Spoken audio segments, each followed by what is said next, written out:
Let's get started. I'm Rick Nelson. I'm a member of the board of directors of the Wasco Watershed Lake Association and your host today for what is now our 10th annual scientific symposium, named a few years ago for our dearly departed past president and environmental activist, Bob Brower, who's a great mentor to all of us and is very active in Cayuga County for environmental issues and particularly the water quality of the Wasco Lake.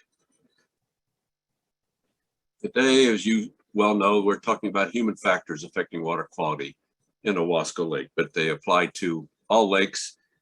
And hopefully you have a list of the presenters, but a variety of topics of all activities that are happening within the watershed. And again, our association, AWLA for short, is dedicated to protect, preserve, and restore the water quality of Wasco Lake. We encourage everyone to become watershed aware, because whether you're 5 miles or 5 feet or 10 miles away from your lake or water body, what you do in your area of the watershed affects the water quality downstream. Please, I'm going to talk briefly. I'd like to highlight, while the rest of the folks are signing in, our many sponsors who agreed to co-sponsor and be part of our event. We are co-hosted by the American Water Works Association New York section.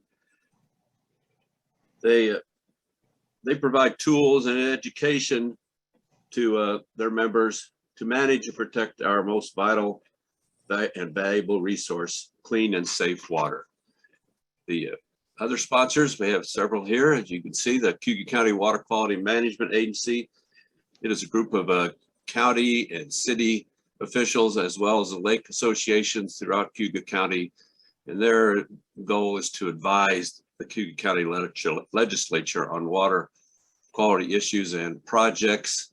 I call it the Grand Central Station of all issues and anything that's happening involving water quality in Cayuga County.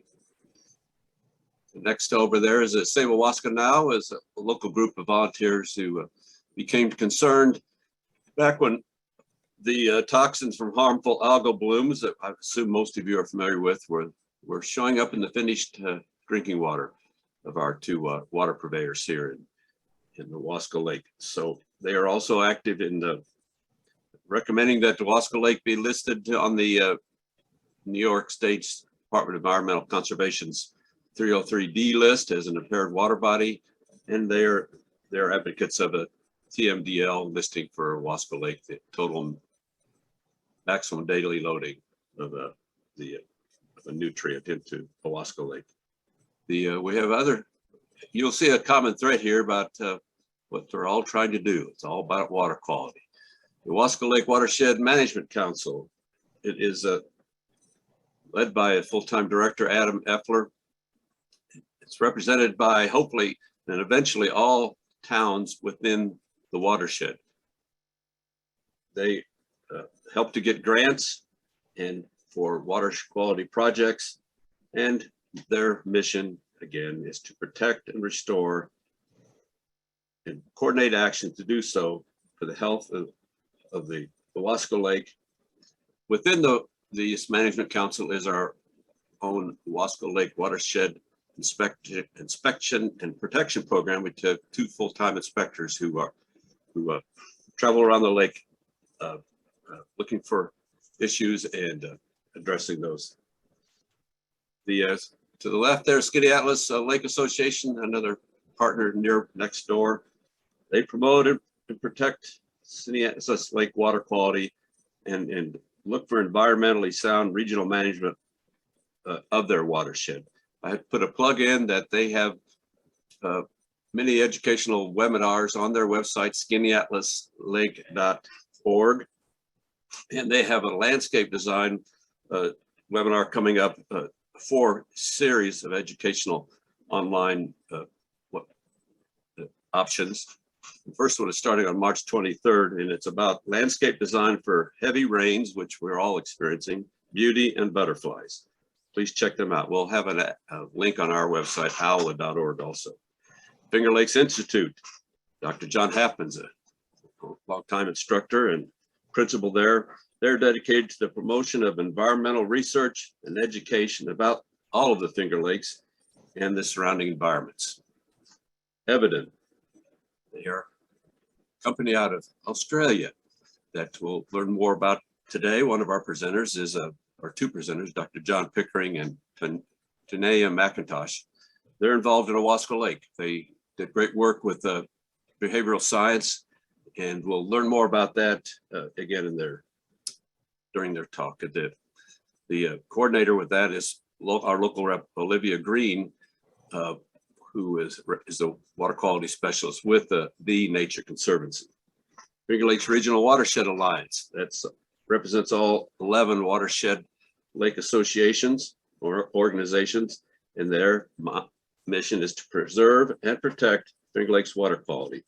A subset of that is a committee, a Lake Friendly Living Alliance, that started last year to provide several water quality webinars and informational series in May of last year, and that's being rejuvenated this year for additional options, anywhere from learning about native plants to hemlock woolly adelgids.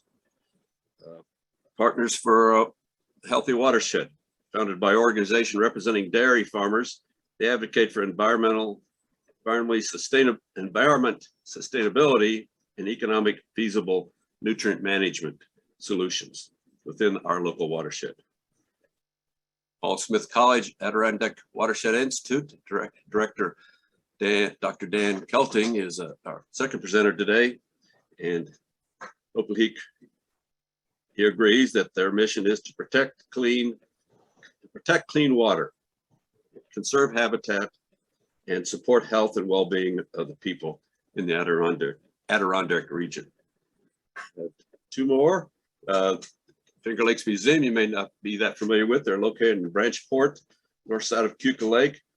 They want to inspire the appreciation and stewardship of the cultural heritage and ecological evolution of the Finger Lakes. They want to educate and inspire. They have many outdoor activities to make that possible. At the bottom there is the NYSFOLA, New York State Federation of Lake Associations. They have, at last count, I believe it's at least 200 associations and foundations from around all of New York, big lakes, small lakes, and they also are dedicated, this repeating words, protect and preserve the preservation, restoration of all New York lakes. They have their annual conference at the end of April, 2-day conference in Lake George. It's very informative and highly recommended. And lastly, I mentioned earlier about the Nature Conservancy is active in the Owasco Lake watershed, acquiring with grant money from the New York State DEC or different fund. I'm not sure, I forget which one it is, but they're acquiring critical properties that are important to water quality in the lake. And so I'm done with the, when Dr. Halfman is ready, I want to introduce him again.